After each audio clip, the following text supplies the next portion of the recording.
Good evening, ladies and gentlemen, and welcome to SNEW with the Crew, Ep.5, with Adam Gatchell, Hey! Ross Murphy, Hello, good evening. and Bobbin Dixon. Hello there. Nice of you to join us this week, Bobbin. That's very rude. I'm a busy man. Wow, aren't we all?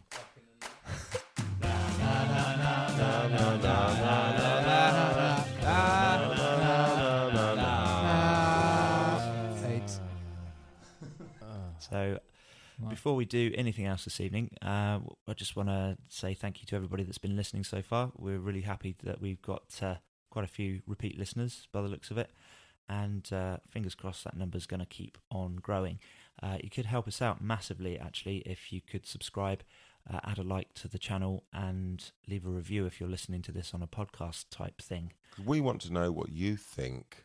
We certainly do. Reviews and likes and subscriptions help push up our rating and our visibility on the platforms that we're using. Yeah, So share away, people. that would be amazing. Thank you very much.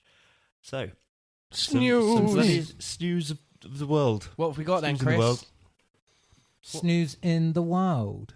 Open me up and inform me. Fill me with knowledge. Here's one that Ross will love. Just Cause. Have you played it? Yeah. Did you like it? I haven't played the latest one because I've heard it's not very good, but Just Cause 2 is really good game. Should they do a movie? Probably not. Is it worthwhile? Doubt it. What do you think, I Bobbin? just want to chip in and say I've got no idea what you're talking about. Just Cause, open world game, you play a... Yeah, no. Ah, okay. No. Okay, imagine It's the a good fact that game. you've got like a game that Is it like Sonic? No. I don't know then. If you were a gamer and there was I'm a... a gamer. I just haven't adapted anything. Oh, I haven't sort of evolved after 96. Okay. If you'd have played Just Cause, you might know that it was like a cinematic game. Ooh. So there's loads of like...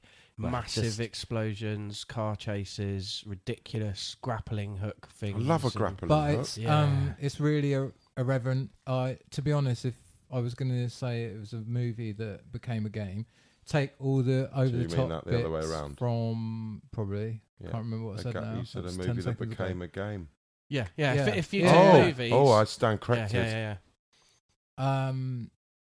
Yeah, there's quite a lot of it's James Bondy, like with the ridiculous stunts and stuff. But you're a it's- Mexican guy. It's basically Desperado. Is it Yeah, Desperado? Yeah. Nice.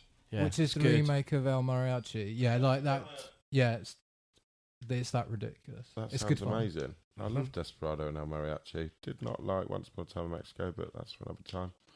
It's being directed by Brad Payton, which is the guy who's directing Rampage at the moment, San Andreas, Sorry. and Journey 2. Is this, because I read this, is this actually happening? They're making a movie Rampage. of It's Rampage. ridiculous, the old isn't it? arcade it's game. I happening. don't understand. You've literally, right, basically we need things smashing up buildings. What's the plot? Whatever you want, because there wasn't one in the game. So just... There's a giant It's monkey. basically a giant There's a King dinosaur. Kong versus Godzilla, except that's actually being made as well. So they're just doing it as if it's...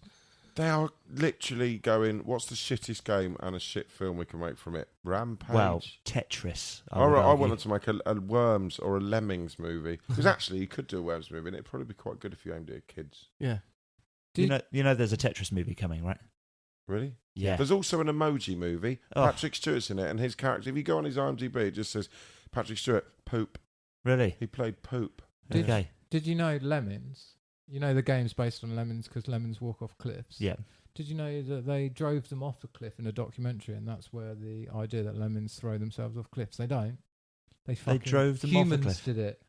Drove them like you would drive sheep. I don't mean like you put them in a Yeah, they back of a chased car. them. Yeah. They chased them off a cliff and filmed it. Motherfuckers. It might even be a Disney documentary, that, but that information's out there. Hang on, we'll wait, put it in the wait. show notes. A Disney documentary, as in they did it for the Disney documentary, or it was a Disney documentary about the fact that they'd done Hey this for kids, something else. we've done too much about singing elephants and princesses. What? We're going to make some lemmings fucking die.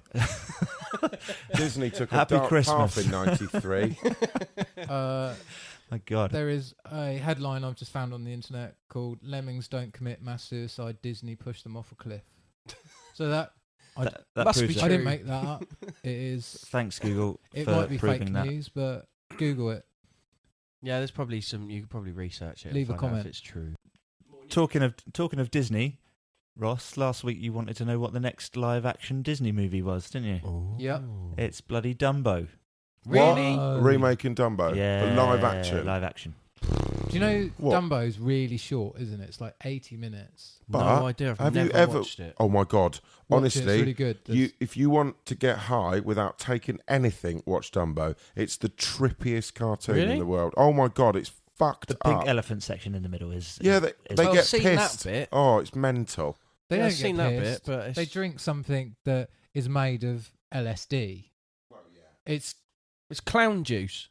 I've got to wonder if the crows are going to be like stupidly, very stereotypical kind of black people. It's very, very racist. Exactly. Very how are they racist, gonna change- Are Craig. 'cause they going to those- drop that out? That's what I want to know. Yeah, like there's a few characters in old Disney cartoons that were like well, there's songs. stereotypes. Like, how are they gonna? He was in the Hitler Youth, so There is Song for the South is so racist that you can't get the real version of it. Oh right. They've heavily edited it. Oh, really? Mm. Yeah, you know the one with Brer Rabbit and the bra patch and the Right, yeah. and the black guy that introduces it all. It's because it's in the South, and it was made in like 1960. It's all a little bit racist. Ah, Yeah. a bit like that British TV program that we don't talk about anymore. The one There's with- What, the two- what was his sitcom name? where Hitler lived next door to a Jewish family? The what? Yeah, that one. Alf No, the Garrett. other one. that's not That's the, a real. that's not a real thing. Yes, Really? it is. It was a real sitcom. I think they did a pilot. Didn't go down too well, so they cancelled Oh, it. why was that? But the idea of it was a lot less like messed up than people thought. The idea was that he lived next door to a Jewish family, and it was like the sort of confusion between stuff, but it wasn't well enough written for it to land and work well enough. So they just they gave Anyway, I can't even remember what it's yeah, called, so but- Dumbo is going to be directed by Tim Burton. And really Yeah. great. Oh, well, Helena Bonham Carter's going to get some work. She'll well, be Dumbo. I think it's starring the new Helena Bonham Carter version 2, which is Eva Green from Miss Peregrine. I've no idea who Miss she Peregrine's is. School for Peculiar Children. She was also the female lead in Casino Royale and Penny Dreadful. Oh, Don't know. You know I what know I mean? who you mean. She always plays the same character. Yeah, now, she's not doesn't she? exactly a method actress, whatever we say these days. Speaking of turtles, Adam, Teenage Mutant Ninja Turtles is getting a 2D reboot for Nickelodeon. It's not a reboot. Why are you saying Adam? Is it Because not? I like stuff. That's all right. Adam doesn't. You'll like get stuff. one in a minute. It's Oh. not. Yeah, it's not. It's not a reboot. What it is they've got their ongoing cartoon series on Nickelodeon, the Turtles, which is pretty good. Very aimed at kids, obviously, because it's Nickelodeon. This is going to be a separate story that's like an alternate take where they are different versions of the Turtles and they find a magical world underground, and that's all that they've really said. And that just sounds kind of like, well, why do that when you've already got a decent Turtles series on Nickelodeon? Kids get bored. So, Yeah, but- are you going to hate it as much as the movies? Probably not. Of course he is. The series is good because the series they've gone up into space, they've gone into other dimensions. Like they're doing all the stuff. That Even the keeps kids original series, interested, they used to but go to Dimension yeah, X. Yeah, Bobbin, Indiana Jones 5. Fuck off. Are you They on haven't even board? made a 4. Wow. they have. They Haven't haven't made a 4. Oh, I see what you mean. They haven't. Okay, There yes. is. It is a trilogy. There is Yes. no others apart from that. Fair enough. Okay. You Well- couldn't survive an atom blast in a fridge. Fuck off. Oh, it's so funny that scene. The door would have opened on that fridge, and he would have gushed out as liquid. After that. Just, doo-doom, shoo, just fly 25 miles through the air and land, but be fine. You wouldn't. You'd be fucking liquid. The door wouldn't even open. To be fair, the main cunt in this was actually George Lucas because Stop Steven being horrible to Spielberg. George Lucas. He is a dick. It's always Come George on. Lucas. But he He made is a Star dick. Wars. Yeah, and then he decided to make 3 more and fuck his own films up. Anyway, back to something else. Yeah, basically, Steven Spielberg wanted to do another one, and he obviously got George Lucas on board because he'd been involved in the other 3. And then he'd said, George went, I really want to do like aliens, but we won't call them aliens, they'll be like supernatural beings. And he went, well, no, you've done Star Wars and I've just done War of the Worlds, and I don't want to do that stuff. And George literally badgered him to do it and convinced him. It's like, yeah, that's okay, that's a good idea. So basically, it is George's fault, but Stephen, you're definitely not. But if you're listening, get some backbone, please. So, because I've ignored anything about the potential fifth, have you got what do you know? I guess it doesn't matter because they're all standalone movies anyway, right? There's no specific structure or continuity No. in them, which is good. But you might have heard they were planning a young indie movie at some point or another. Yeah, So that'd be all right. That'd be good. It's not that one though. It's Is Harrison Ford? Harrison Ford, unless he kills fuck himself in an off. air crash. Yeah, and Steven Fingers Spielberg. crossed. That classic duo back together again. But why? It's like the Die Hards. Like, Die Hard 4.0, it wasn't terrible. It's a fun film. It's nothing, obviously, if you compare it to the other three. But then they made A Good Day to Die Hard, and it's 20 minutes and I had to turn it off. It's just shit. Like, have you bothered with it? I've only seen up to 4. Yeah, don't. Die Hard. 5's awful. I don't like Indiana Jones at all. Any of them. What? Really? Yeah, I'm not Wow. a fan. Okay. Why? People in the nerd community shun me because of it. Ladies and Why? gentlemen, please do not lynch Adam if you see him. Don't. I just- don't but around I'm town. No, going to lynch him. but then my reason for not liking them is I understand that they're well-made films. I understand that they're good action adventure, blah blah blah. But it annoys me that all the way through it's like grounded in some level of realism, and then suddenly there's always something mystical at the end. So there's Not always. a night under the ground for a couple of thousand Okay, it's years. not underground. A box that you open that melts people's faces, That's Jesus. and then the other one, and then the other thing, and then the new. I know one. what you mean, but that's great. That's what's great about it. Yeah, but that's why I don't like him. Adam, you like Teenage Mutant Ninja Yeah. Turtles? But the whole thing They is, are realistic. Let's No, be no, honest. no. But the whole thing is entirely fantasy with that. With Indiana Jones, I just don't. I don't find archaeology interesting. So You don't need to. He doesn't really talk that much about so it. you have an archaeologist, and then he's doing stuff. Fair enough. They've made an archaeologist interesting. Cool. But then it's just doing stuff that I don't find that interesting. He's got a fucking whip. Yeah, that's cool. I don't find that So interesting. do you need your fantasy to be outside the bounds of reality? Yeah. Do you? Yeah, Okay. mainly. I don't mind stuff that crosses that boundary and is I semi-realistic. find that with but- stuff that I read, not so much with stuff Yeah. that I watch. Like But I understand want- what you mean. I prefer sci-fi over fantasy, and with the Indiana Jones stuff, where it's kind of set in reality and then it's got the fantasy stuff, it just annoys me. To be honest, mate, I accept your opinion. Everyone's entitled to their own opinion. You do realise that Raiders of the Lost Ark is one of the greatest movies ever made, and I mean that just Oh yeah, As yeah. No, I purely totally as, get that. as films go. It's a 10. Have you watched them all? I've watched watched the trilogy, and I understand that. Well, it's like a lot of film series that people go on and on and on about. I appreciate them, and I understand how amazingly well made a lot of them are, and how they don't have like continuity errors like a lot of modern films, which annoys me and stuff. But they're just not my thing. So if you don't like stuff that's sort of in the realms of reality, what about Star Trek? Do you like Star Trek? Star Trek, I'm okay with. It depends on what element of it. DS9 was my favourite series. There's a new one coming. Do you know? What, the films or series? No, a new series. I have heard about this. Yes. I liked Enterprise, the prequel series. I didn't first time round, and then I really enjoyed it. I've never been a big but- Trekkie, to be honest. Either way, Star Trek Discovery, I think it's being released this year. Shit, I should have looked that up. End Anyway. of this year, isn't it? Is it the end of this year? Yeah. And the guy who played Daddy Slytherin in Harry Potter. I don't like Harry Potter. Yeah, so I don't Jason know who that Isaacs. is. What else has he been in? He is oh shit, he's one of those actors where you go, oh yeah, he's in loads of things. Like you look him up on his IMDb, but he's very rarely a lead actor, but he's always a supporting actor in fucking everything. Jason Isaacs. It's Yes, Jason Isaacs. It isn't is Jason Isaacs, and he's been Hello to Jason Isaacs. Hi, Jason. He's That's- been cast as the ship's captain, Yeah. Cool. which jury's out, really, isn't it? Bobbin, the new version of Stephen King's It has started filming. I hate clowns. I have He has a coulrophobia. fear. Completely, absolutely hate them. Just like to tell you a little story, and I'm going to leave this in. I'm Okay. going to tag my friend Sean in this because years ago he thought it'd be really funny to dress up as a clown, and hide in a cupboard. And he did that, and I lashed out and pretty much nearly broke his nose and fractured a rib because Wow. I fucking hate them. So moving on. Wow. Yeah, proper scared I'm not of talking. I'm clowns. literally not talking about it. If you carry on talking about it, I'm going to leave the room. You won't be going to see Stephen King's It. I'm Okay. going to leave the room. Yeah. Fucking hell. No, he really, Seriously, really has an issue. I'm not even. No, Just Wow. next. Yeah. It's that next bad. bit. Right, okay.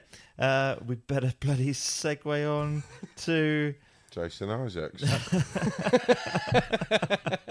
That escalated quick. That was Yeah, pretty he's- savage. Yeah. It's quite interesting. I sent him a photo on Facebook one year on his birthday, and it 2 weeks he didn't talk to me. Wow. Right then, moving on. Bad Boys 3 has lost its director. Oh, who was it? It was Joe Carnahan. When did they last see him? I don't know. He said they'd lost him. Yeah, he's kind of given up. He doesn't want to To be do it, honest, apparently. I thought that film was nearly Michael ready to Bay go. Michael Bay was the best part of the bad. That was the only time Michael Bay, in my eyes, has done good back then when he was, Was doing that those. his? I didn't even know they were Michael Bay films. Most of the early Jerry Bruckheimer action films involved Michael Bay in the special effects side of stuff or direction, and that's when he was good doing that stuff. Which is why Transformers and Turtles are so over the top action, because that's what he's good Jerry wasn't there to go, calm it down, at. Yeah, Mike. exactly. Yeah, I'm up for a third one. I don't know what to think of it, really. Whether or not, because the first two were pretty Just bloody don't good, bother weren't they? making it. Yeah, first two are great. So, They're a do you- bit do you fuck shit. it up If with you making No, a they watch are third? what they are. You know, Yeah. that's the thing with those films. Same as Con Air, Face Off. All those films are just Love what they are. Face The Off. Rock, which is basically a James Bond film. I was chatting the other day to a lady who was talking about how much she loves Nicolas Cage, and I said, to be fair, the best thing he's been in is Face Off, and Yeah. she went, I've not seen that. Well, you can't love Nicolas Cage then. She's dead now. Moving on. Wow. So, What did you do to her? I'm not saying, because this will be used in evidence. Amazing. the one thing I will say about the director who is no longer attached, he doesn't seem to be doing anything of great, merit. He did The Grey. That was Yeah. okay. We spoke about it before. Liam Neeson versus the I Wolves. don't like Yeah. these fucking wolves. And then he's attached to the remake of The Raid, and why you'd want to remake Why are The Raid. you remaking that? Because they're American. It's an American audience thing. Oh. What was the one in the phone booth? Was a remake of a Japanese film. Yeah. Like the American one. The Ring, The Grudge, Old Boy, my favourite film of all Yeah, time, yeah. South Korean, Korean 2003. They didn't do it that bad a job, but just leave it It alone. was still pretty bad. The Girl with the Dragon Tattoo. They remade the first one for an American audience, And and didn't bother it with the others. dived, so they didn't bother doing the others. Park Chan-wook, actually, speaking about Old Boy, has got a new movie. Well, actually, it got released last year, but it completely passed me by. Do you know about it? What's it Which called? one? The Handmaiden. No, I've heard of it. yes. I haven't seen it. It's good. Looks all right. There's a Yeah. trailer Did you kicking see about. a film that he did called Thirst about a priest that Yes. suddenly turned into a vampire? Been Oh my god! recommending him So to good. people this week on our Facebook page, actually. Do you know what I found really funny? Great Is director. there's a film called The Chaser. It's not based on the game show, and that is a South Korean film. And I think he was script editor or something on it. And the tagline in it was the best serial killer film since Old Boy. Old Boy's not a serial My killer God. film. Yeah, I know. I was like, how could you get something so stupidly wrong? Really, There's a annoyed lot of me. remakes of Asian cinema though that are just done, and you just think, why? Like, okay, they don't want to read subtitles. Get an American people in to dub it then, if you really feel it's necessary. But I don't. Yeah, like The Raid is brilliant. It doesn't need remaking, and they won't do a good enough job because they won't film it correctly. Trying to reimagine that choreography or just recreate that choreography or get anywhere close to it is going to be ridiculously Well, difficult. there's a YouTube channel called Every Frame a Painting, and they perfectly show how Chinese cinema, specifically involving Jackie Chan, films things in a certain way. So, compared to American cinema and action films, in Chinese cinema, you will see the punch connect. You watch a lot of American cinema, even the stuff now that looks more brutal, you never actually see the connecting of a punch. The punch comes towards the person, then it cuts to an angle where you can't see the punch connect, then it cuts back to another angle. You get the occasional American Hollywood film that will, but most won't. Because they're Hollywood and they've got beautiful faces. Anyway, look, there's a bunch of comic book stuff again. I'm just going to bundle it all together again, Cool. just like real whiz through it real quickly. Logan, which me and Bobbin are going to talk about in a little while. I think we'll probably put that review right at the end of the show for anyone that hasn't seen it. Are you going to do a spoiler free? No, we're not going to do spoiler free. So you're going to do a spoiler cast? Cool. At We- the end. We'll put that bit right at the very end of the show for people that haven't seen it, so you don't have to listen to that section of the show. Obviously, we'll tag that when we'll let you know when that's coming up, so you can just switch off. Logan's the biggest movie at the box office this year so far. Really? Not really surprising. That's quite amazing. Didn't know that. It's good for a comic book movie. It's good for an R-rated movie. Straight off the back of it, like DC, I suppose it's Warner Brothers, isn't it? Yeah. Have gone to press this week and said, we're going to do an R-rated movie. Surprise the fucking surprise, really. This isn't a conversation we shouldn't be having, right? We shouldn't be sat here going, oh, Warner Brothers have come out and said, we're making an R-rated movie. That shouldn't be news. No, A film should just be what it is, right? It should be the vision of the director and the cast and the crew, and whatever it is at the end of it, you put it out and it's a piece of art and people go and see it, or they don't go and see it. This is exactly the reason why I don't believe in the phrase superhero fatigue.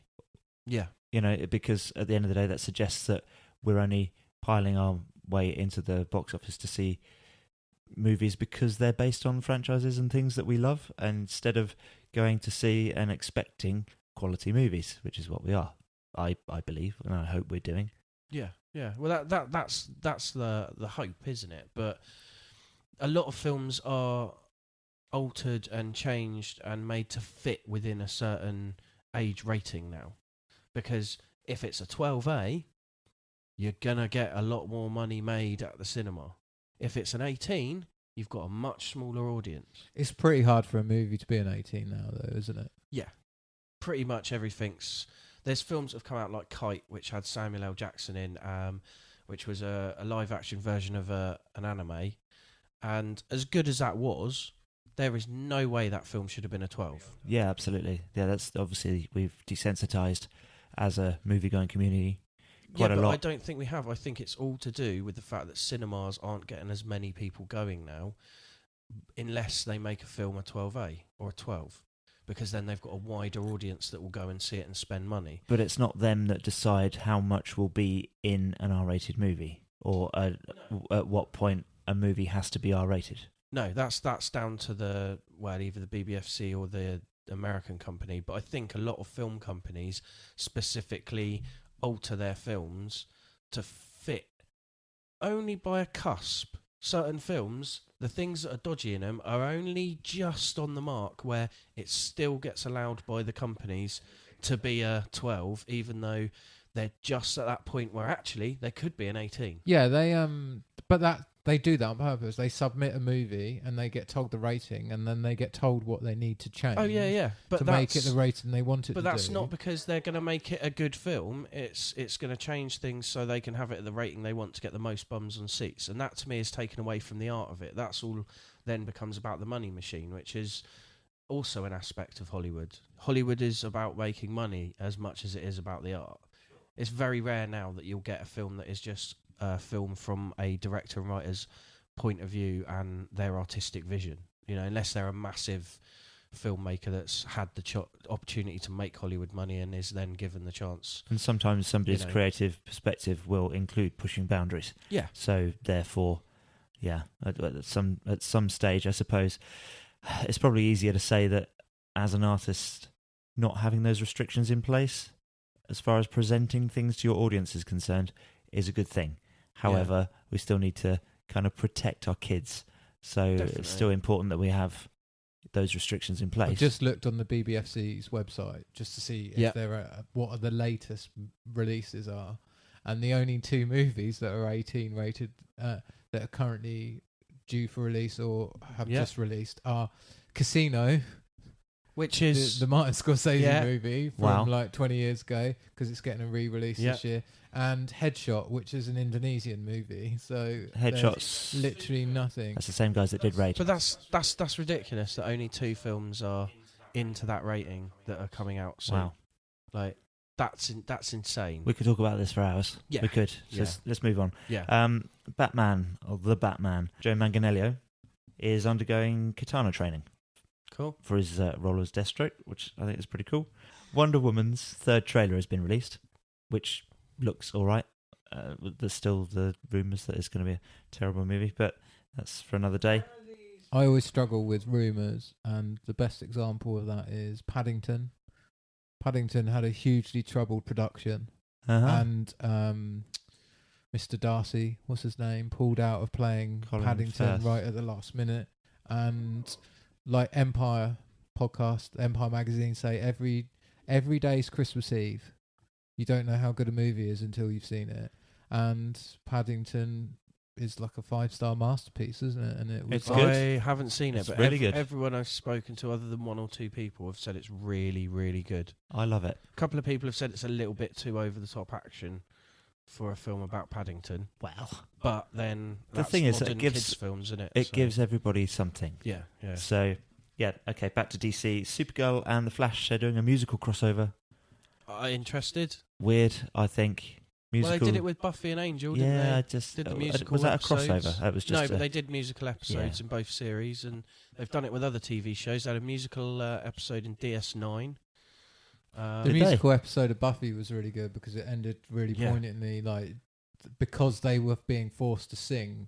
Like she sang at the end and realised that she was, because they brought her back to life at the end, at the start of that season, and because they were being forced to sing, she ended up just singing like a verse where she was just like, "I hate you all because you brought me back from basically heaven, and now I'm living back on earth and it's hell." Yeah. It's 20th anniversary of Buffy this year, isn't it? Yep. Mm-hmm.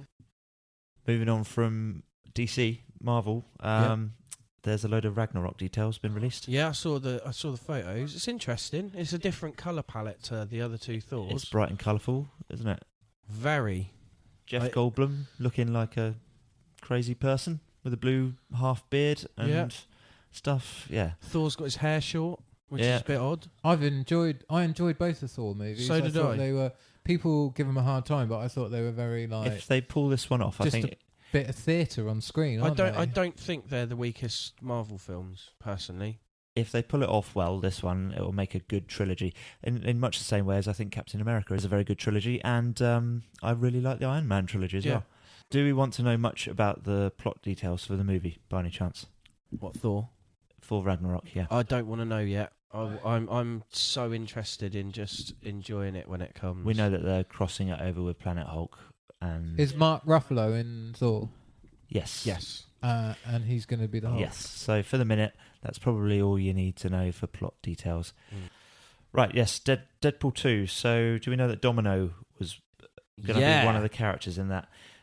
So Janelle Monáe, who was one of the girls from Hidden Figures, if you've seen it, which is a fucking excellent movie. No, haven't seen it. Okay, great movie about women working at NASA in the 1960s. Yeah, it is on my to watch list. Got to watch it. So she was rumoured at the start of the week to be the front runner for Domino, but then Zazie Beetz actually was cast sort of towards the end of the week. What has she been in? Because I heard the name announced, and I don't actually know who she is or what she's been in. She's the girlfriend in Atlanta. She sounds like a set of headphones. I've not seen Atlanta.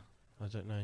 She She sounds like. a set of Do you know what headphones. she sounds like? She sounds like Chinese Bang Good versions of Beats by Dre, doesn't she? Oh yeah, we've got Zazie Beetz. Zazie Beats there. They're $2.99 if you order 10,000. Put them on your eBay store. Sell them for a £5. Profit in that. Amazing. Yeah. And I think that's about it for comic book stuff. I don't think anything much else has happened. Yay! So yeah. No Star Wars this week, so you can all just go home and have a Oh, little there was some cry. Star Wars news. Was there? Yeah, because they had a Disney. Dun dun. There was a Disney shareholders meeting, wasn't there? And Oh they- yeah, there was lots of Star Wars news, wasn't there? But I'm going to Disneyland tomorrow, and I'm going to be Star Warsed up by the end of this week because it's Season of the Force. Oh, is it? What does that mean? You get I don't to sit know. in There'll be the stormtroopers and Millennium stuff, and I'll Falcon. get to dance with them hopefully, and do the Jedi Training Academy where you fight Darth Vader at the end. Ooh. Is this a thing? No, You so should- you should- everything I said is all real. Really? They have- You should film some bits and Yeah, I bring it will back do. for I will us. put them on the YouTube Yeah. channel. Switching to TV ever so quickly. Game of Thrones. There was a release date for season 7. Do you guys? I Alan, love you don't Game of watch it. Thrones. When I tell me gave the up. date. Tell It- me the date, Christopher. 16th of July, That's 2017. really late. It is late on. I think they're taking a longer time filming and producing. The episodes are all going to be, well, I say all, some of the episodes are going to be longer. They're just generally going to squeeze quite a lot into this season. Just real quickly, I want to say about Game of Thrones. It's a TV show that's mostly happens in the winter, yeah, and it's always on in the summer, and it's always on in the summer where it doesn't get dark till 10 o'clock. and it's a really nice, hot, sunny day, and you come home from work and you're like, oh, I really got to watch Game of Thrones, but it's 30 degrees and you don't want to watch it. We always watch it at 9 o'clock at night. Yeah, but then everyone's sport it by then. Just don't listen to any podcasts beforehand. Be fine. Everybody dies. And then last thing, Alien Covenant. Did you see a little clippy trailery advert for No. the Walter droid? I got confused when I saw it come up on YouTube. I was like, said about Meet Walter. So I didn't watch it because the image that went with it is David. So I was like, is he a second one that's just called Walter, or is it something else? But I didn't want to watch it in case it just spoiled the whole film. It doesn't spoil anything. It's just Right, okay. it's suggesting that it's a different model. It's suggesting Right. it's a different model, and So Walter, it's not the same character, so it's same not- droid from not, Prometheus. well, it's the same actor. Yeah, but not the same droid. Good. Just real quickly while we're still talking about this, has anyone read the Alien vs Predator comics? Not- I have some of them signed by the original artist. Is there like a girl who gets brought up by predators and then she's a really cool kick-ass predator warrior? Not in the ones that I've got. I do not know Or about maybe this. I dreamt that. Huh? Maybe I dreamt that. It may be in one of the other series. I've only got one series. There's of no Alien real versus continuity Predator to any comics. of it, though, is there? Not that I can see.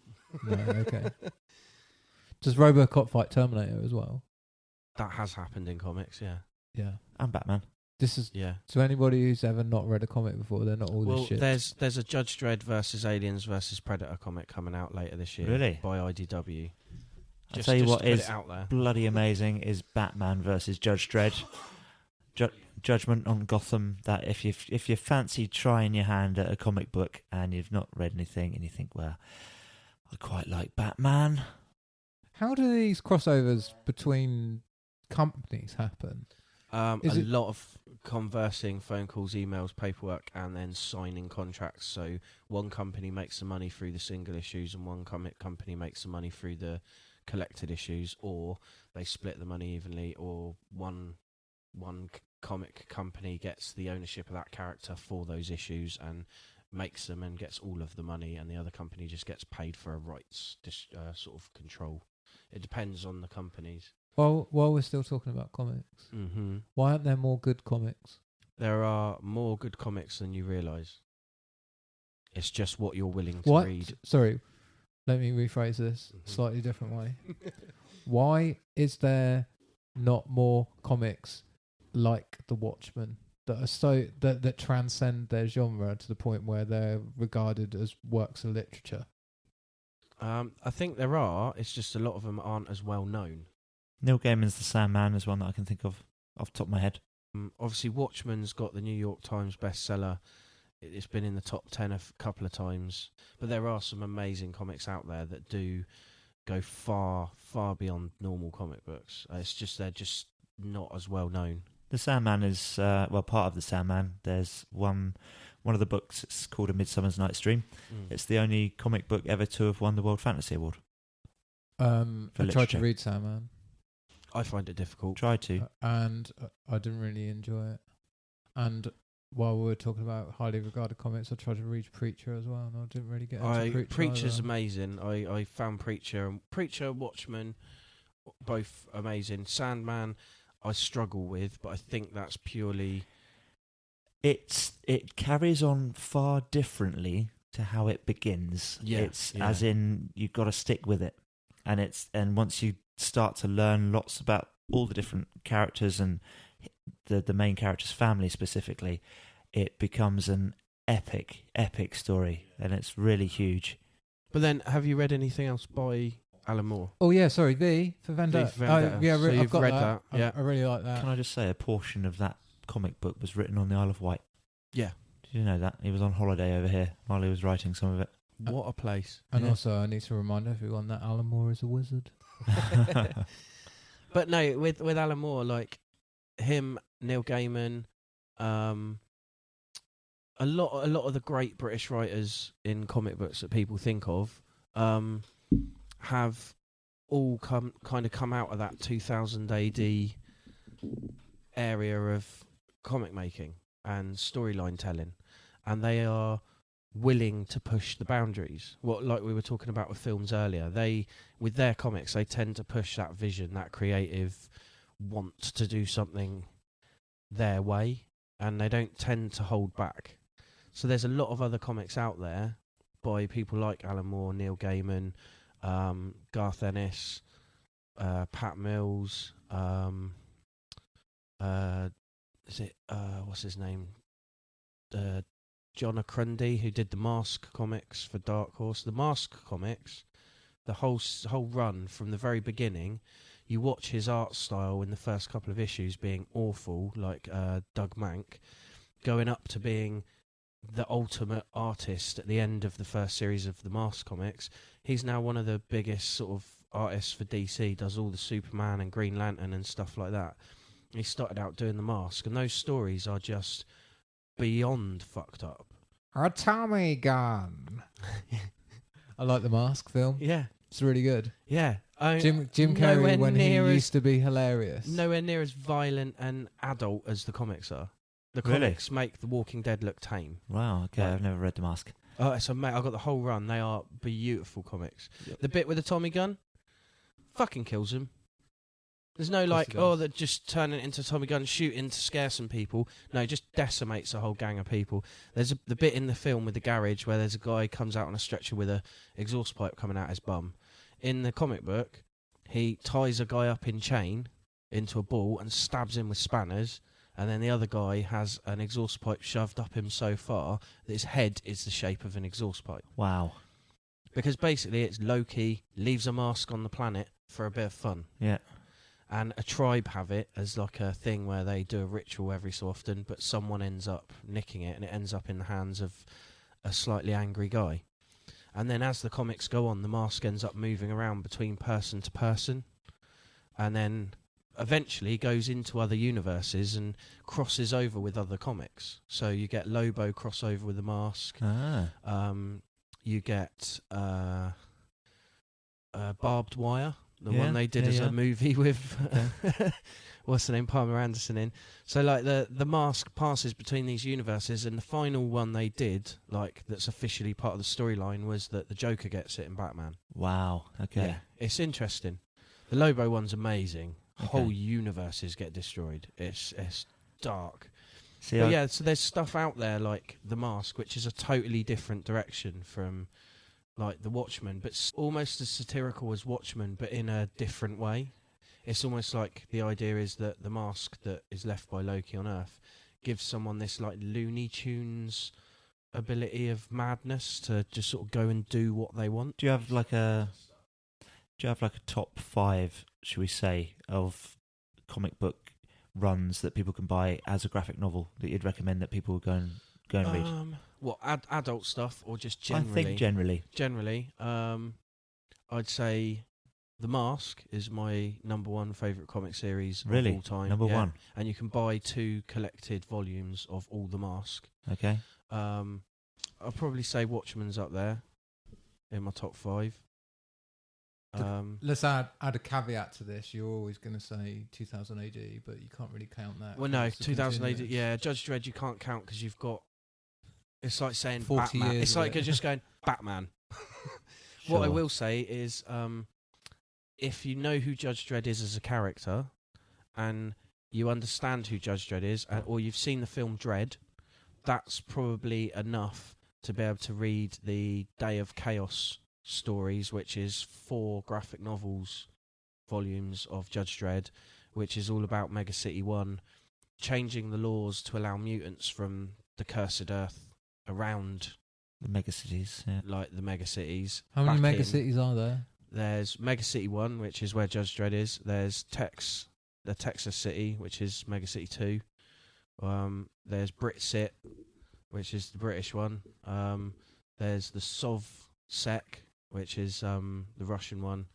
There's There's a Japanese one, isn't there? Japanese city, and then there's an Irish Howcab. And that's it. Everything I think else that's decimated. pretty much everything else is destroyed. Yeah. While we were talking about like the great comic books to read, have any of you read Mouse? Yes. What was it? Sorry, what's Mouse? MUAS. That was actually going to be my number 3 in my 5. Was it? Yeah, after those Judge Dreads, I was top 5. Yeah, oh no, sorry, 4 in my top 5. There's Mouse 1 and 2, and it's basically a award-winning comic book, Art Spiegelman, and it's the telling of World War II from the point of view of cats versus mice. right? So the mice are the Jews and the cats are the Nazis, and there's also dogs in it and stuff as well as other things. But it's a story I've often recommended to teenage boys who struggle with reading and that come in the library, because it was one of the comics that I read when I was younger when I struggled with my dyslexia. So I often offer that I go, look, try this. It's about World War II. And you've probably just learnt about that at school and stuff. And they're like, yeah. And I'm like, so give that a go, because at least you know what it's kind of about. Sure. And then if you like that, then we've got this, and this. That kind of works for kids as well as adults. That it's an interesting read. It was definitely the first comic I ever read outside of the Beano. Yeah. And because my dad went to Israel, weirdly enough, and brought it back from Israel. Mad. And so my copies of it must be like at least 25, probably 30 years old. Excellent. But it's really good. If you've never... Yeah, so there... Chris, because you've never read it, it's actually... It's like it's not told in flashbacks. Which one are we talking about again? Mouse. It's still on Mouse, right? It's more like there's flash forward. So part of the comic is him struggling with writing the comic. Yeah. So it goes. There are him as a human telling the story, because it's about. I think it's about his grandparents, isn't it? Yeah. So it's based on like real accounts from real people. And the only other thing I can think of, I think the Russians are dogs, aren't they? I think so. Yeah. When I always get. Soviets It's been a turned up at long the end. time since I read it, but I know that it. Yeah, I know it had a bigger impact on me. It's based on World War II, Yeah, it's based on the Holocaust, right? Yeah. specifically. So it's like Yeah. Animal Farm for. Oh yeah, it's very for the But event. a lot of what happens in it is based on real things that the writer had spoken to other people about, grandparents, friends of the family, things like that. So it is makes all it even based more- in reality, which is absolutely. even darker. When you're reading it, it's and it's black and white. It's beautiful though. I'll check and that out. He did the art as well as wrote the story. Yeah, I think that's correct, isn't it? yeah. And it's the other comic that fights with the Watchmen to be in between 1 and 2 of people's top 25 lists of comics. Whereas another comic I would put on the same level, but to one side, which a lot of people don't really know about, is Yojimbo Usagi. Or Usagi Yojimbo. But then I'd probably, as a last option, go Lone Wolf and Cub, Oh yeah, which okay. have been going as comics since the 60s. Really? And are still going now. I think they've got slightly different people. They've done futuristic versions now as well, all still being done by Dark Horse. Right. And they are utterly beautiful to look at. The films that have come out since and stuff, great representation of it, but you still don't get the magic of how the comics are drawn. This guy walking around with a cart with his baby in, he's got no wife, and he puts a ball and a sword in the ground in front of his baby and goes, you choose. If you go for the ball, I'll leave you behind. If you go for the sword, I'll train you. Baby walks up and touches the sword, or crawls over, touches the sword, so he takes the baby with him. And the whole story goes on. We've got 7 volumes in the libraries. Right.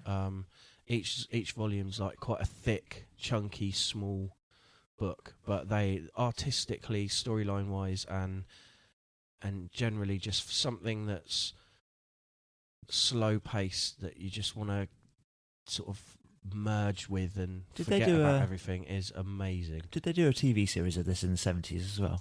Yeah, they did the series of films. I seem to remember Shogun something to do... Assassin was like the first 2 films merged into one short film. I seem to remember something to do with like a Lone Wolf and Cub. They did do a series, and a pram with blades on the side. Yeah, that's in the films as well. Yeah, in a typical kind of what's the bloody Saxon princess bloody woman like called? Queen Boadicea. Queen Boadicea, Boadicea or kind of style. like Ben-Hur.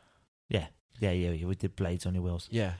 Boadicea. Yeah. He has like weapons hidden within the cart all over it, and like throughout the comics, you sort of reading it, and the kid learns to like hit a certain thing on the side of the cart. So like a blade will come out of the handle behind him when someone's trying to kidnap him, and it cuts into their hand, and they scream. So his dad knows that he's been, and then like his dad's got swords hidden within the bamboo of the front, so his dad can just like push the pram and then grab the back of it and pull two swords out and stuff, as well as what he's got on him. Right.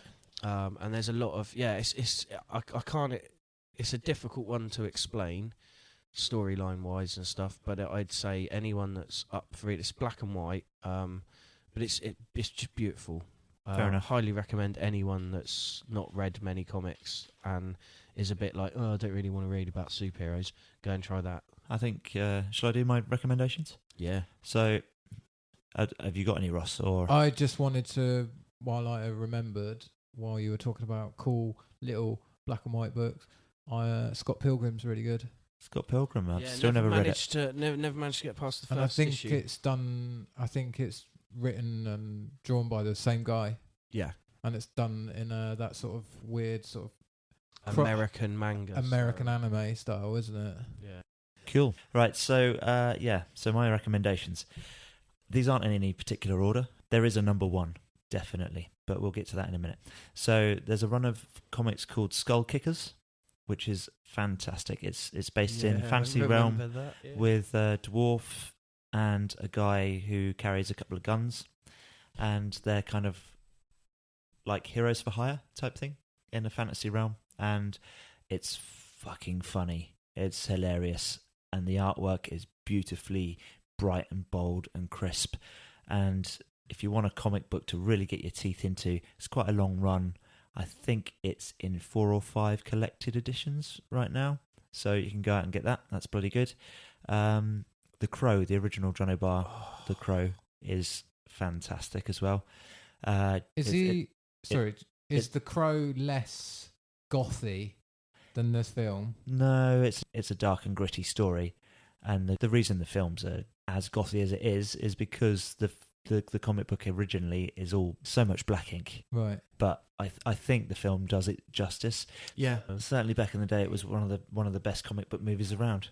If anyone out there has got any familiarity with the Marvel characters at all, specifically the Mazimoff family, then the House of M is fantastic. So, if you know about Scarlet Witch and Quicksilver and Magneto and their relationship and everything that's happened to Scarlet Witch specifically on the run up to the point where that comic begins, there's a whole series as well, isn't there, of House of M? You've got the main stuff, and then you've got all the other side characters. Because I've just read it as a collected novel, so I don't know. Yeah, there's a load of extras as well that go with that. Right.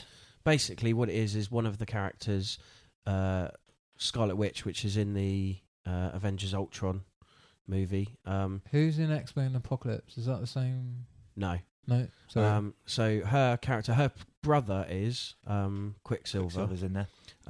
He and her are Magneto's children, and she's got some really powerful abilities, and there's like a leading up point, so you kind of need to know a little bit about her before you read House of M. But basically, she's got the ability to kind of rewrite the universe. She becomes super mega powerful. It's incredible. Bit like a Jean Grey thing. Beyond right, that. okay. Yeah, way beyond that. She's like one of the most powerful mutants, Omega level. Yeah. Yeah. Omega level. Yeah. Sorry. Same as Legion and stuff like that. Yeah. But yeah, it's worth reading because it just shows how she kind of twists the whole Marvel universe, and you get her storyline and her family's storyline. But then on the side, you get things like if Spider-Man was like a human in a world where there were more mutants and stuff like that. So you get like alternate realities telling slightly different stories, and they're all really good. They're all Righto. fun. I shall have to try and. Yeah, there's one Track about some of those down. the Hulk as well, which is really good. Okay. I've got some of them at home. I'll lend them to you. Cool. But let me crack on with my list because Yeah. So honourable mention, I'm going to say Planet Hulk as a run is great, and I've already mentioned Judge Dredd, Judgment on Gotham with the Batman crossover. Definitely. It's phenomenal. But keeping within my top 5, The Sandman has to be in there, just because it's epically super huge, magnificent, and Neil Gaiman is my favourite all-time writer. Everything he's done is just extremely consumable, in my opinion. It's just even his kids' books are a step above other kids' books. Neil Gaiman. They're all things of beauty. They really are. They're all Mirror Mask, just incredibly clever in the way that they're set up. They're really good. And it's almost like he's got that Douglas Adams edge. He's got that British sense of humour in his stuff, but he's a little bit darker than Douglas Adams ever went. Douglas Why Adams he was a really good friend of Terry Pratchett. Yeah. So Like Terry Pratchett's the greatest comic book writer who never wrote a comic book, isn't it? Apparently, they might be true. doing Good Omens at some point. They're talking about it, aren't they? They're in talks to produce a TV series of Good Omens, and Terry Pratchett gave Neil Gaiman his blessing to get on and do it. Yeah. When he died, I'm not sure if it was part of his will or something. You had something to say about that, Ross, just recently. He was in a I TV just show. watched a documentary on him the other day, didn't I? Neil Gaiman was still struggles to even talk about it. Yeah. But production's going ahead. There we go. Right. Okay. My number one is my number. My number one is always going to be Akira. The comics. The comic of Akira. Forget about Japan. the Akira comics. It's a fantastic graphic novel. Yeah. And we were saying before about how comic panels tell a story without the need for words.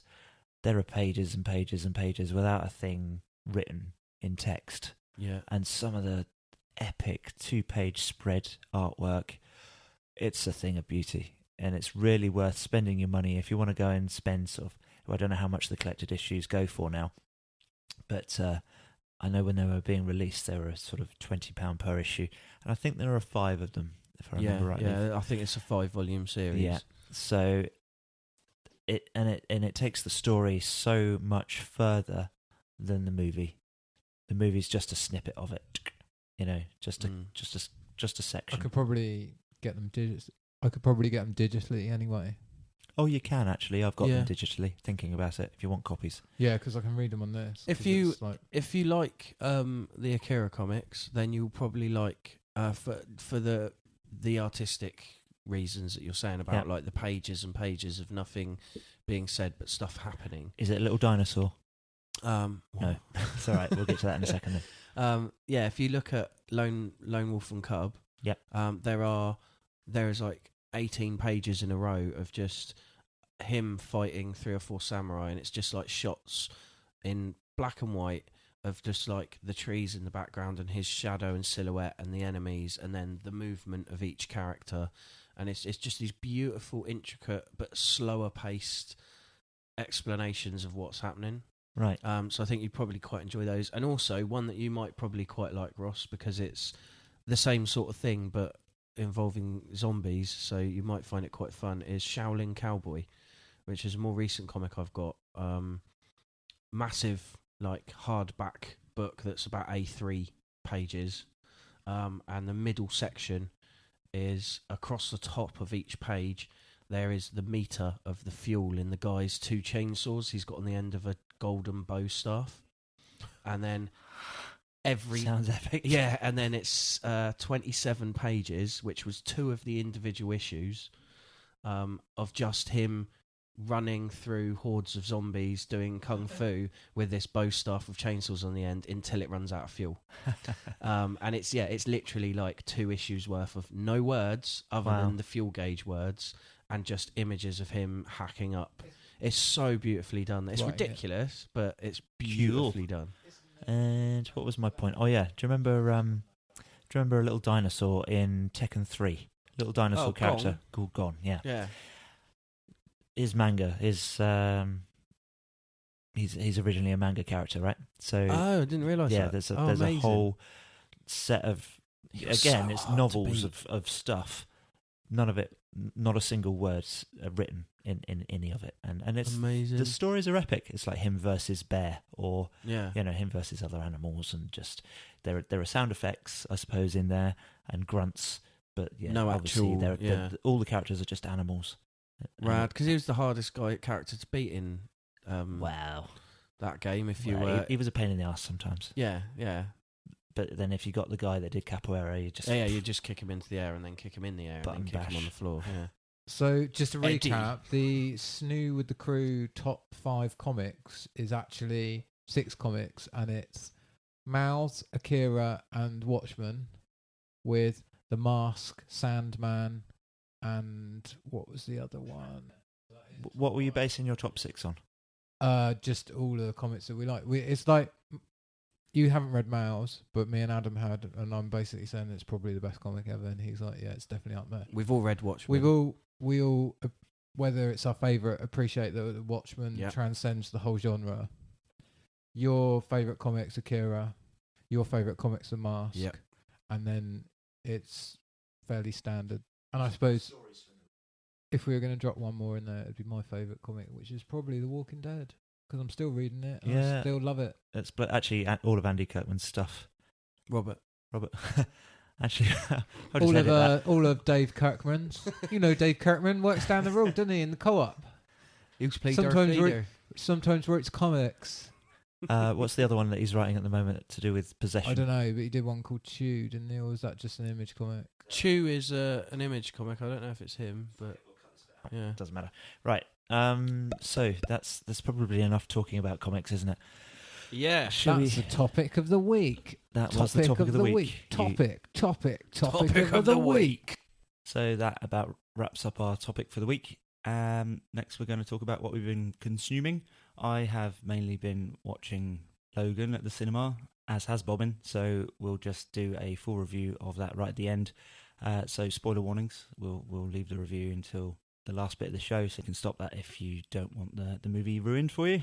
And the other thing I've been consuming is Moana, which Ross has also been watching this week, so we're going to do a review of that in just a minute or two. I went charity shop shopping and I bought a few movies because some of them I hadn't seen. So I bought Drive, still haven't watched that.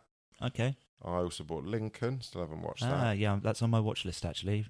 And Ross has actually recommended that recently. Yeah, and then I bought a film because there's a director called Ben Wheatley. I don't know if you've heard of him. Don't know British him director. offhand. So No. he done A Field in England, High Rise, Kill List, Sightseers. He's very, as a director, I think he's fantastic, and as a writer, he's fantastic. And he had something to do with a film called Tank 432. I think he was producer for it. Okay. And I really only bought it because it said, produced by Ben Wheatley. So I thought if he's got something to do, Is it's this going to be good. Fish Tank 432. No. Damn. So it's not very good. Right. So basically, spoilers. So starts off and you've got a group of soldiers. You don't know really what they are, and they're heading from the woods. One of them's really badly injured on the leg, played by Michael Smiley, who is also the guy who was Tyres in Spaced, the Irish actor. Yeah, okay, I So know exactly he's who in you a lot of he's pretty much in all of Ben Wheatley's films. He's in Black Mirror as well, isn't he? Yes. So anyway, he's badly injured. They head forward a little bit into like a farm area. There's obviously people after them. We still at this point you don't know what's going on. Right. They put him in the back of a Jeep. They try and get the Jeep like started and hot wired, and then they open the bonnet and it's full of severed heads. Wow.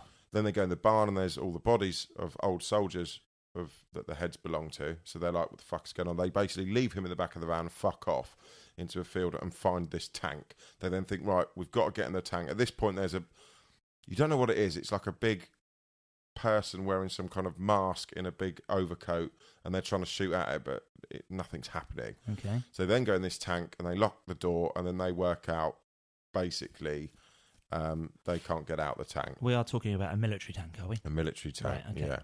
So they're in this tank. One of them's like, right, you need to try and start the tank. One of the guys, all through the film, there's orange powder everywhere. Right. And you think, what's to do with this powder? It's all a little bit weird. There is a scene that I thought was completely unnecessary. Now, they're trapped in this tank for, I'm assuming, a couple of days. One of the people, naturally, needs to take a shit. Right. So he goes to the front of the tank and he has a poo, and then Right. you literally see it fall out and onto the bits of the tank. You didn't need that. Fall out of what? That out of the gun section or something? Out of his arse. Oh, right. You'd see a man have a shit. Wow. Okay. It's really, there was no need for it. Okay. In this tank is full of folders and files, and they basically, spoilers, basically work out, well, we think, it's never said, kind of work out that there's some kind of guinea pigs for a government drug, because people then, they work out that some people are in the tank who are writing everything down and trying to work out why they're in there. And also at this point, they've got hostages with them and stuff. It's just, it doesn't make a lot of sense. And basically, at the end, the bloke whose leg was hurt suddenly reappears, and he's like trying to get in the tank, but he's walking perfectly normal, but he's covered in orange paint. And then, yeah, pretty much they all die. And then Spoiler alert. it starts off again with another group of soldiers in the same situation. Right. Okay. It's fucking weird. And I looked at the reviews, and it's literally got like 1 star out of 10 on IMDb. Like, Really? It's It's not polarising, it's just critically It's panned. just a bit pants. Yeah. I mean, it could have quite good premise because it's quite a good storyline, I think, but it wasn't done very well. Fair enough. But yeah, I've been shopping today, though, and I bought the Danish crime drama The Killing Oh. because I haven't seen it. Our good friend Joe Bone, hello Joe if you're listening, Hey, he is working with a screenplay at the moment that's in production or pre-production with some people from Universal, I think, maybe Universal Studios, but the director of The Killing, the original director of is it Dutch or Danish? Excuse the rustling if you can hear that. Yes, it is Danish. The director. So the original director of the Danish Killing is directing his movie, which is quite Nice. exciting. That is With a bit of luck, pretty we'll cool. have him on the show at some point to have a little chat with us. £3. Bargain, really. £3 Can't go for The wrong. Killing. Pretty good if you ask me. Can't be bad. It's bloody good.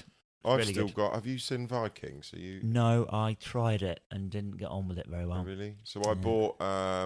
Everyone said, "Oh, you got watch it." My only issue is that my DVD player does not have a remote. So if I put any series on, I've got to dedicate and watch every single episode on that disc because I can't skip. Right, okay. So I've got H&V are a bit odd because it was each series individually was a tenner each, $9.99, or a series 1 to 3 box set for $15.99. What are you going to do? Why would you not do that? Absolutely. So I did that.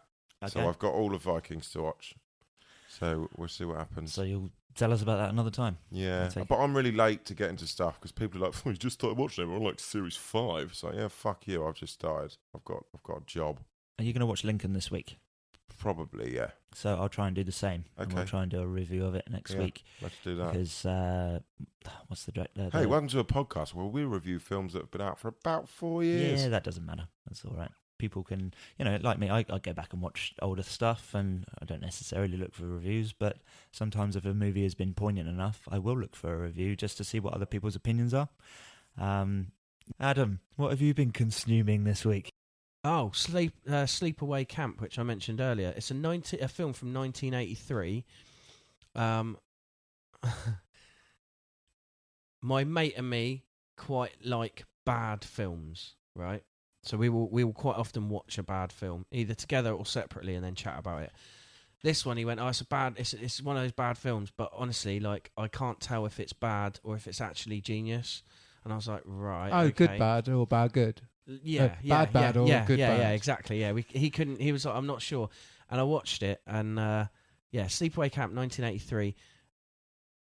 Some of the acting is the worst acting I've ever seen, but some of the special effects is genius.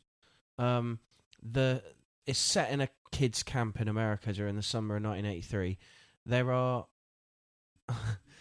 when the buses turn up and all the kids run off, I'd say the age range of this camp is 2-year-old children up to 47-year-old children. Like the choice of casting is bizarre. The main 2 girls, you can tell that the main girl is like 14 in reality. And then the girl that's the main bully sort of character is probably 27. in her 30s, like maybe even 40s. It's a kind of like a slasher film, Right. but it's not traditional in the way it goes. And the ending is just the scariest thing I've ever seen. like, and not like. No, I got uncomfortable walking home in the dark from my mates after watching it. Pussy. Like, no, like, just because of how it made me feel uncomfortable. Like, I just felt uncomfortable when I walked home. I got home, and then I felt myself having to kind of look up stuff about the film. And there's been, like, 3 sequels made by other people that are crap. And then the guy who made the original film then made one more in 2008, when the original was in 1983, with the original cast, some of them brought back to play the same characters as an official sequel. I haven't watched that yet, but Sleepaway Camp, if you want to see something that's funny at times for the wrong reasons, funny at times for the right reasons, some insanely weird acting, like the way people stand as extras, it alone is worth watching it for. Right. But the ending is such... I don't want to say anything because I don't want to ruin it, because it's a good ending that made me go, actually love this film. Right. Terrifying, but I love this film. Like, it wasn't what I expected at all. Like, when he said about it, I was sitting down thinking, oh, this is going to be funny and it's going to have some bad acting, some pretty good special effects maybe, and it turned out to be far more than I expected. Sleepaway Camp, 1983. If you get a chance to watch it, just watch it. Don't read about it. Don't find out anything about it first. Just sit and watch it. It's all on YouTube. The whole film's on YouTube. Yeah, just give it a try. Blood-curdling screams? Yeah, like blood-curdling screams. How many blood-curdling screams out of 5? For the ending, 5. For the acting continuity and bizarreness of it all, like... in the first scene, as some of the kids are getting off the bus, there's a load of the kitchen staff stood around, and one of them, this big, fat, scary guy. No spoiler. He just stands there and goes, "Ooh, I'd like to get my hands inside one of those."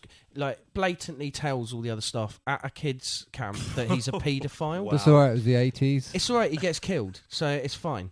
But then also, James L. Jones' dad is in the film. Right. Cannot act.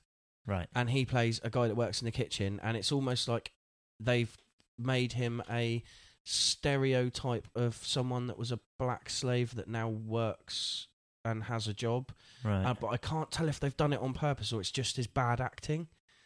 Like, it's such a weird film, yeah.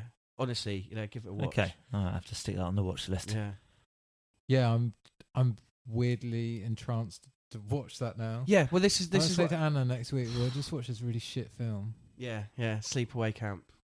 Make her watch it. Let me know how that goes. So, Ross, what have you been consuming? I just want to say I'm still playing Horizon, and it's still the best game I've played this year. Right. But I don't want to talk about it anymore until I've had... I think I played it... I got up this morning. The short version is I got up this morning, I woke up and it was like 7:15, and Anna was asleep, so I just snuck upstairs, whacked it on, and put my headphones on and looked at my watch. It was 11:30. Whoa. So that's how you spend a Sunday. I haven't done that with a computer game for years. They're only video games can hold your attention like that. Like TV shows, certain TV shows. Yeah, but even then, you've watched an hour because it ends, doesn't it? Yeah. And no movies do that. Literally, it was just like 5 hours nearly of just relentless, amazing.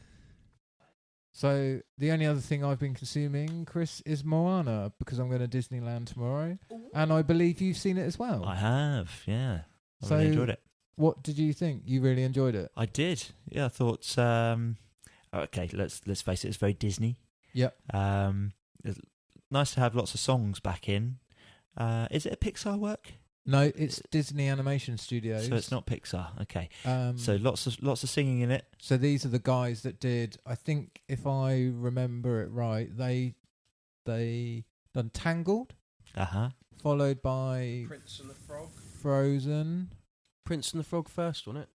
Yeah, but that was traditional. Oh, was it? Yeah. So I think Disney Animation Studios, since they moved to CGI, it's definitely Tangled. Right. Possibly Frozen after that. Tangled is in, just incidentally, Tangled is in probably one of my top 10 movies of all time, just because I wanted an animation in there, and it's a fucking good one. Do you know what should be in there? Sorry to swear while we're talking about Disney.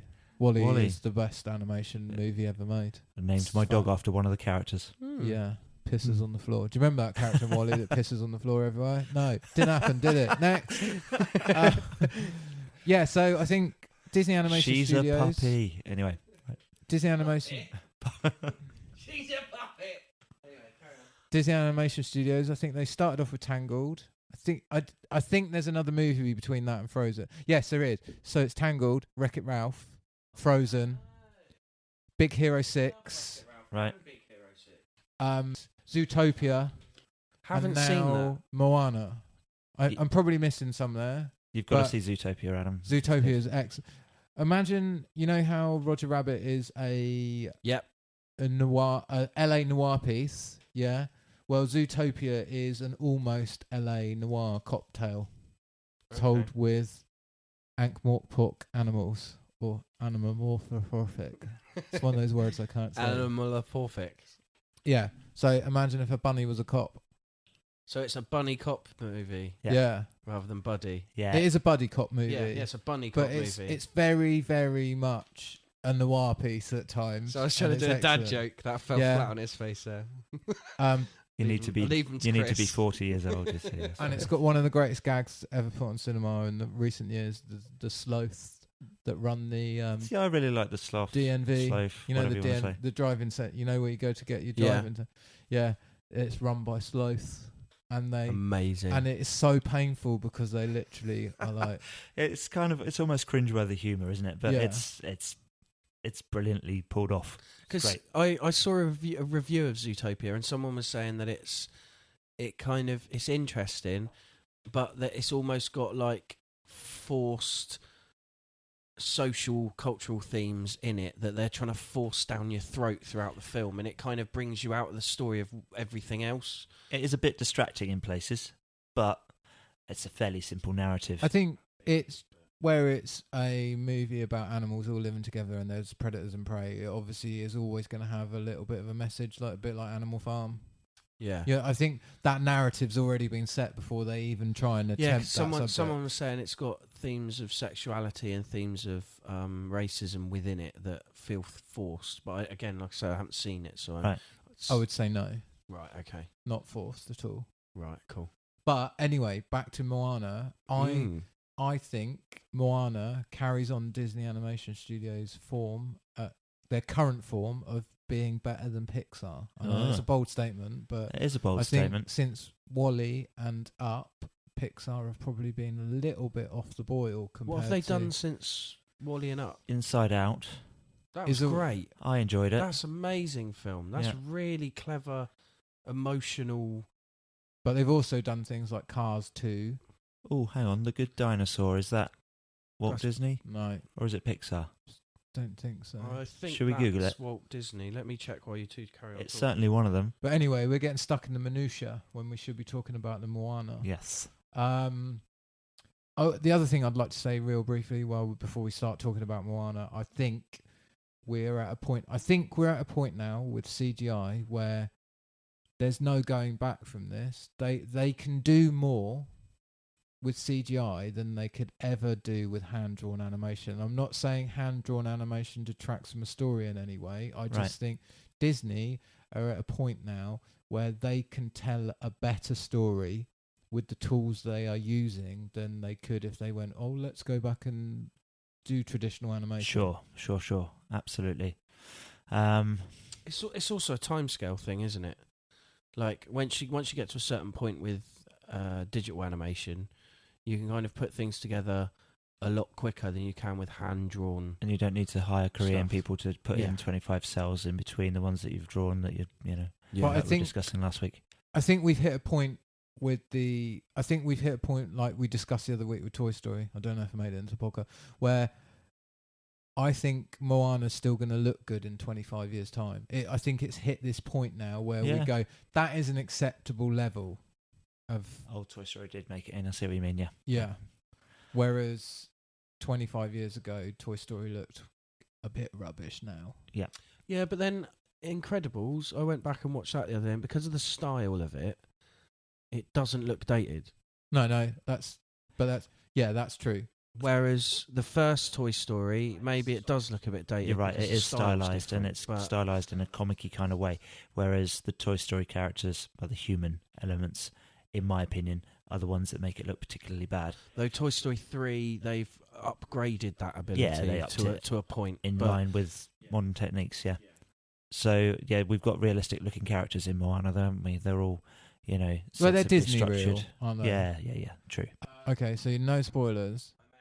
Moana is going to be the leader of a tribe of Polynesian island people Yeah. who don't go beyond the reef anymore. But guess what's going to happen in the show? Is in she the going to go movie? beyond the reef? Yeah. But Dun, dun, dun. it's no spoiler because he's in the opening scene. Yeah. The other main character is a demigod called Maui, played by none other than The Rock. Dwayne The Johnson. Rock Johnson. Yeah, nice. And the best thing about his character, one of the best things about his character, is he, instead of him having an external dialogue with himself that you like, he's talking to himself. He's covered in like Maori style tattoos, and his tattoos animate and live their own life, Which is so great. Yeah. What? they Really moan at him. rad. They have a go at. So it's like, you know, in a old style animation where you'd see the devil come up on the shoulder, Yeah. or the angel on the other shoulder. They are like the They devil and the are- angel on the shoulder. His conscience is visible as animated tattoos on him, and that's a really really cool Good story idea. beat. Really That's good idea. very clever. And yeah, and he's to say he's very much like Buzz Lightyear is in the first Toy Story. I don't want to say any more, but Right, he has okay. a very similar character arc to the first Buzz, Okay. to how Buzz Yeah. turns up and he's like, I'm Buzz Lightyear, aren't I? Yeah, Maui's a bit like that. Some great Amazing. great parts in it as well. Dwayne the Rock Johnson's brilliant. Your guy from Flight of the Conchords, whose name I can never remember. Who was in Legion recently? He turns up, Yes, but Yeah. again, I don't want to spoil it because he's No. brilliant. he is brilliant. Okay, some pluses for the story that people might appreciate without spoiling anything is the movie obviously focuses on the tribe not wanting to leave the island, and Polynesians as a race actually did stop. They were a nomadic race, so they were constantly at sea, discovering new places. Because I heard it was kind of linked to sort of historical and sort of There are certainly mythological elements of the historical and people, so, mythological stakes in there. So the Polynesians actually did settle and stopped Being traveling nomadic. and discovering new places for like 1,000 years.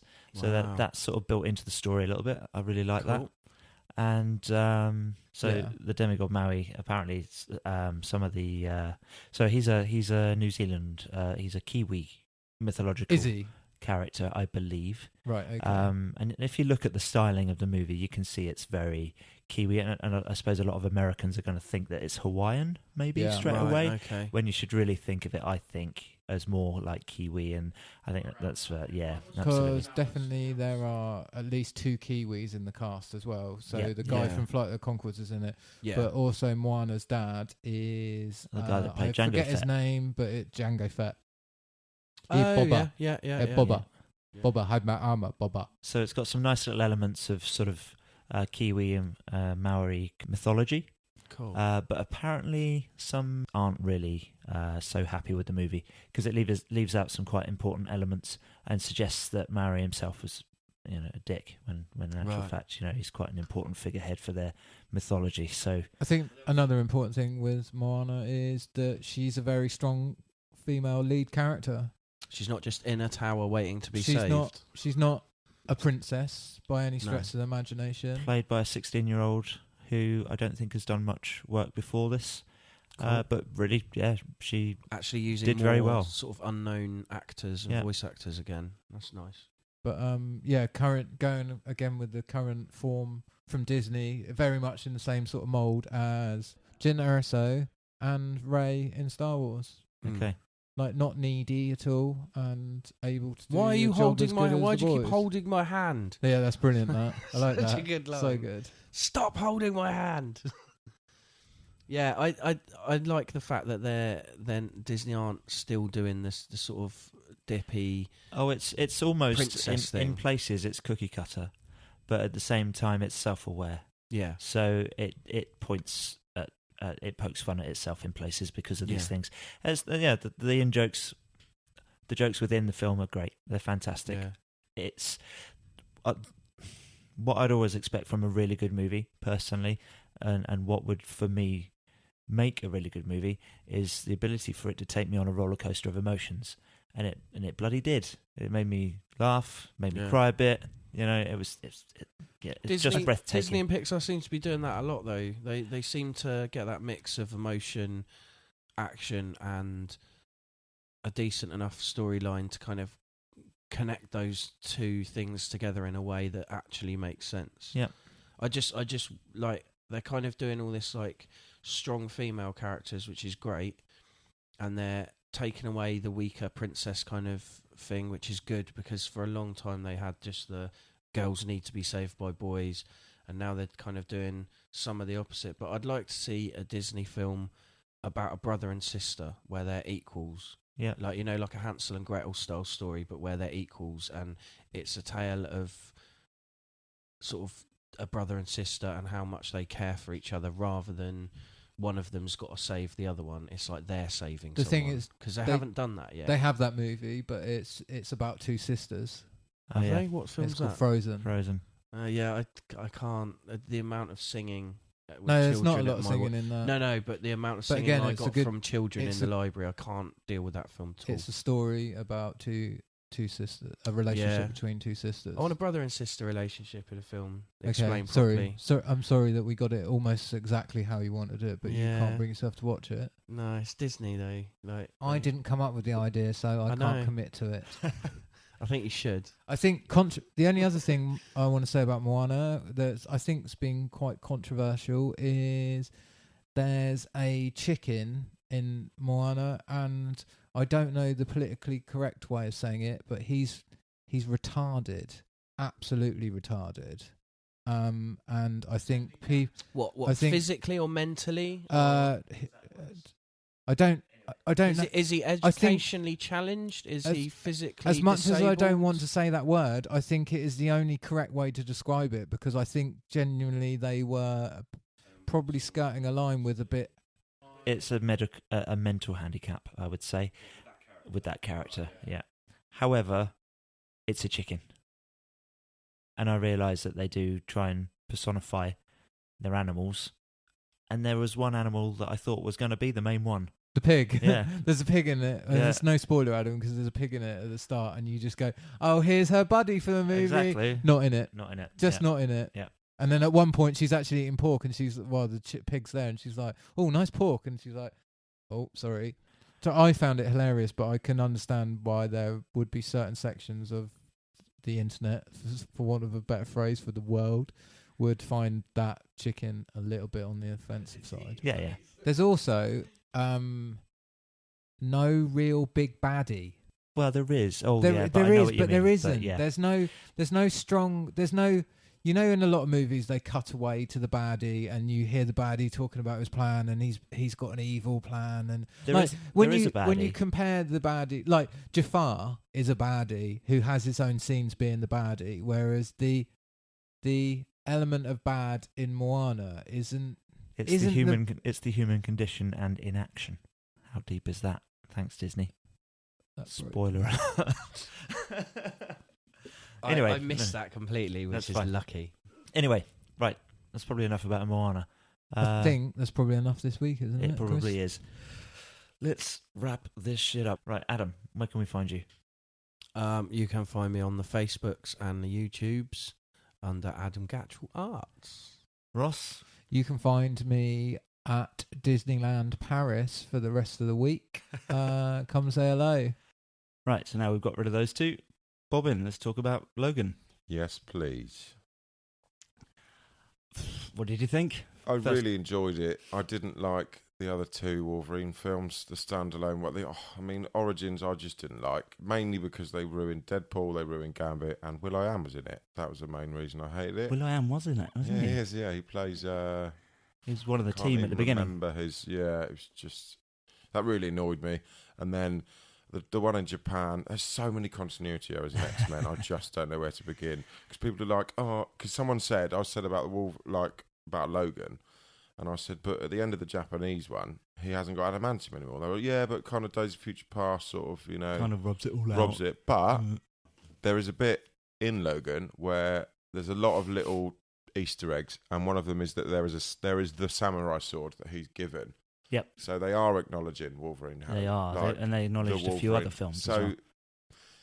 yeah, continuity things aside, obviously I went with my landlady's son, who is the biggest geek in the world, and Right. he reads comics all the time. Right. He's well up for it, well up with all the comics, and he said before, like, oh, you know, it's not going to be like the comic because like Fox doesn't have the rights for the Hulk, and the Hulk's in the comic, but forgetting all of that, and I said, you know, just go in and review it as a standalone film, and I thought it was amazing, mainly because it was 18 or 15. I can't remember, it was 15, wasn't it? It's an 18. It's R-rated, so Oh, I guess okay. it must be 18 over here, mustn't it? Yeah, it's. I just think it's how Wolverine should be, just an angry, violent man who Pretty bloodthirsty, just going the, for it. The gore, it's gory. I just like the bit. There's parts where it's, you know, he says fuck quite a lot, and you literally see him stab people through the face with his claws. Yeah.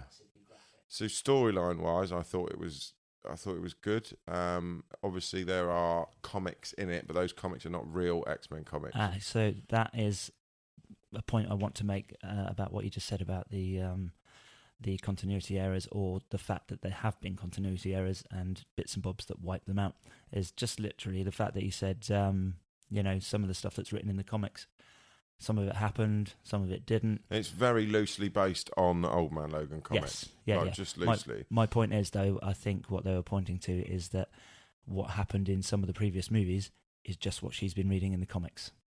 Yeah. And it builds in its own excuse. Yeah, I could see that. And I thought, what did you think of Steve Merchant's as great. Caliban? I actually, we sat there for a minute or two going, I recognise that guy. Yeah, because Who is obviously he? in X-Men, Caliban is played by someone else. Yeah, absolutely. I don't know who, I can't remember, but yeah, I thought he was good, actually. He did a great job. Yeah. It was entertaining, just nice and So- light performance. You know, if you haven't seen it, you probably won't be listening to this. So I was going to say the plot, but then again, you're only going to be listening to it surely if you have seen it. Because Or you we're want gonna- it to be spoiled and you we're don't going- mind. Yeah, there we go. But yeah, I thought the whole thing with I don't like to spoil it. I feel bad, even though you have spoiled what it is. But the thing with Logan's daughter, apparently she was very different in the comics. But There's a picture of her up there on my wall. I don't know if you noticed it at any point. where are we? Top right. Oh yes, indeed. There she is, all new Wolverine, slapping Deadpool around the face. Of course. But I like that. I thought the whole thing of, you know, trying to create the mutants. Most of the mutants are dead, and I don't know what it was. I thought it was really good. I like that element of the story, actually, that they've actually stopped mutants from being produced. Obviously, in I don't know if you know, but in Old Man Logan, the comic book, it's a disease that stopped mutants, or has killed all mutants. Whereas in this, it's something they've actually introduced into the food chain to stop mutants from being born. Yeah. Quite like that idea. Yeah. Just to take control of them and stuff. That was pretty cool. I just like the fact that I just found funny. It was just Wolverine basically trying to repay everything by looking after Professor X. Yeah. And it was just like, yeah, we're going to save up money and get a Sunseeker. I just imagine them on a boat. I just think the whole thing would be hilarious. Was that not the most touching thing, though? It Just was having Xavier just say Sunseeker as his last word. Yeah. And it's like, oh my God. Yeah, That so actually he dies. tore me up a little bit. That I with the whole what is he, the X24. X23, I thought it was.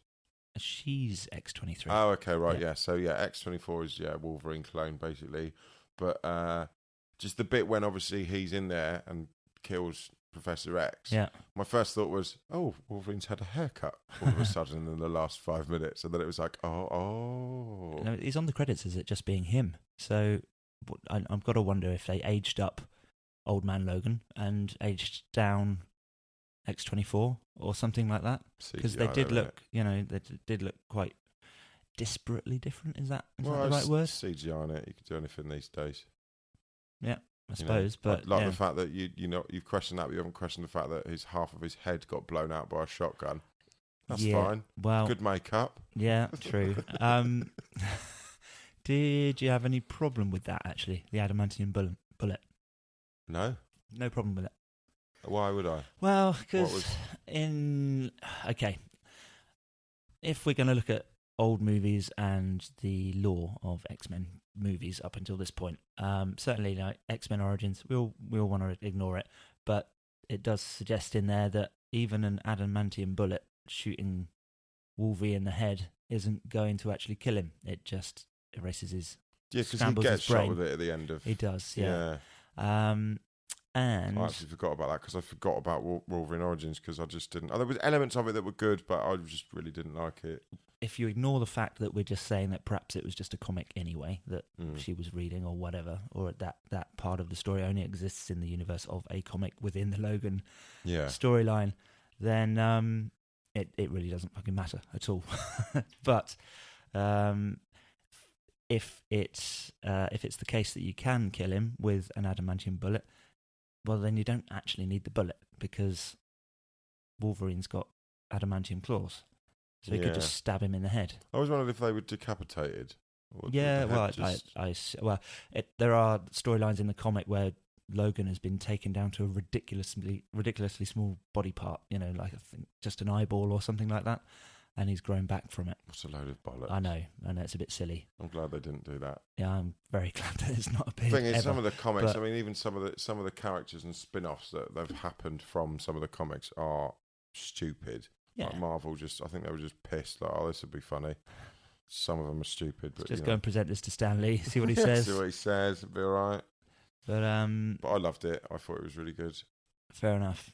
I enjoyed it as a standalone movie. I've got to say, it's my favourite one out of the three. Out of the best three one. Wolverine movies. Yeah. And I think as far as X-Men movies are concerned, I don't class it as an X-Men movie though. No.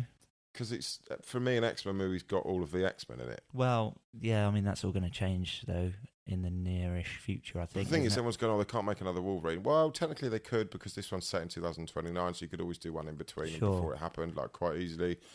You could do another Wolverine movie, but, Hugh Jackman said, I don't want to... He didn't want to go down a path where it was just a washed-up character, and he just didn't... he said that he was worried with Wolverine Origins because he didn't like it. He said that he was worried that the character was getting a bit dry and people wouldn't want to watch it anymore. Yeah, he was getting fed up with having to shape up for the part as well. Yeah. Which is bloody understandable. Yeah. To be fair. I can't see either of us playing Wolverine. Wow. I could be an overweight, tattooed Wolverine. That'd be fine. It could work. Wolverine, the couch years. That would be. I thought, overall, as I said, one of the better movies from in the X-Men saga, and just all round a pretty bloody good film. So I definitely recommended from us, I think. Yeah, I'm just on IMDb now, and some of the it's got pretty good reviews. To be fair, they're all 9 or 10 out of 10s. There's no bad reviews from it at all. Fair enough. Which is good. How many adamantium clawed pierced skulls out of 5?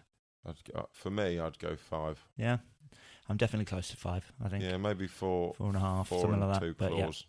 Yeah. Yeah, definitely. That's 4 2/3. Cool. Right, where can everybody find you, Bobbin? Find me? Yeah, online.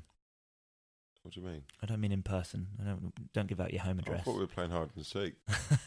Online. Like Bobbin Dixon Comedian? Yeah, I've got a comedian page. I'm not funny on this, but I do try a lot harder when I'm not talking about movies that I don't know. Yeah, Bobbin Dixon Comedian on Facebook, and I'm on Twitter, but I never use it, so don't bother. There we go. And you can find our Facebook page collectively as SNEW with the Crew on Facebook. Links to that are in the comment section below. Enjoy. Boom. Tell your friends. Let's get more than